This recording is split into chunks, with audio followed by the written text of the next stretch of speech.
សេចក្តីជូនដំណឹងស្តីពីកិច្ចប្រជុំផ្សព្វផ្សាយសេចក្តីសម្រេចកំណត់តំបន់សម្រាប់ធ្វើការវិនិច្ឆ័យដែលមានលក្ខណៈជាប្រព័ន្ធចំនួន5ភូមិគឺភូមិថ្មស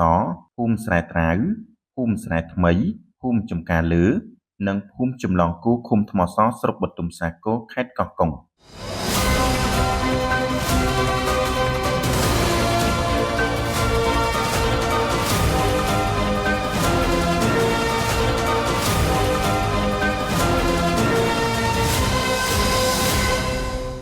យោ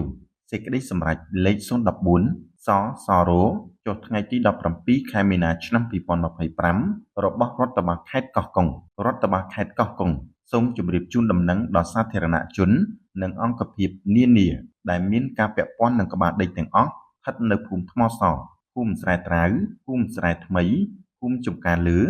និងភូមិចម្លងគោឃុំថ្មសស្រុកបទុមសាគរខេត្តកោះកុងឲ្យបានជ្រាបថាគណៈកម្មការរដ្ឋបាលនឹងផ្សព្វផ្សាយសេចក្តីសម្រេចកំណត់តំបន់សម្រាប់ធ្វើការវិនិច្ឆ័យចំនួន5ភូមិជាតំបន់ធ្វើការចុះបញ្ជីដីដែលមានលក្ខណៈជាប្រព័ន្ធនៅថ្ងៃច័ន្ទ11រោចខែផលគុណឆ្នាំរោងឆស័កពុទ្ធសករាជ2568ត្រូវនៅថ្ងៃទី24ខែមីនាឆ្នាំ2025នៅសាលាឃុំថ្មសអាស្រ័យដូចបានជម្រាបជូនខាងលើសូមសាធារណជននិងអង្គភាពនានាដែលមានការពាក់ព័ន្ធនឹងក្បាលដីទាំងអស់ក្នុងតំបន់វិនិច្ឆ័យខាងលើមេត្តាចូលរួមការផ្សព្វផ្សាយសេចក្តីសម្រេចកំណត់តំបន់វិនិច្ឆ័យដើម្បីស្ដាប់ការពន្យល់ណែនាំសេចក្តីបំភ្លឺផ្នែកច្បាប់និងការបកស្រាយចម្ងល់នានាពីសំណាក់តំណាងគណៈកម្មការរដ្ឋបាលតាមពេលវេលានិងទីកន្លែងដែលបានជម្រាបជូនខាងលើកុំបីអាក់ខានរដ្ឋបាលខេត្តកោះកុងសង្ឃឹមយ៉ាងមុតមាំថាសាធារណជន